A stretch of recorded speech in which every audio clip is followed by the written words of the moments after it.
Perinad government higher secondary സ്കൂളിലെ SPC passing out parade നടന്നു.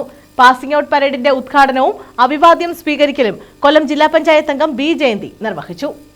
Perinad government higher secondary സ്കൂളിലെ NCC passing out പരേഡാണ് നടത്തിയത്. Passing out പരേഡിൽ കൊല്ലം ജില്ലാ പഞ്ചായത്ത് അംഗം B ജയന്തി സല്യൂട്ട് സ്വീകരിച്ചു.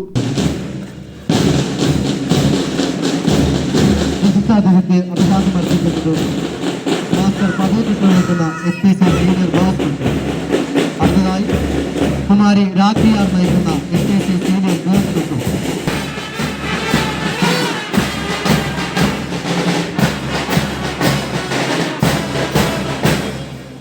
കുണ്ടറ SHO P രാജേഷ് പ്രതിജ്ഞ ചൊല്ലിക്കൊടുത്തു. Retired SI Daniel, PTA president Madathil Sunil, HMC chairman Sunilkumar, principal Bindu, Suresh Lal തുടങ്ങിയവർ പങ്കെടുത്തു. കുണ്ടറ ഇരട്ടക്കൊലപാതക കേസ് തെളിയിച്ച SHO V അനിൽകുമാറിനെ പാസിംഗ് ഔട്ട് പരേഡിൽ ആദരിച്ചു. News bureau, Kundara.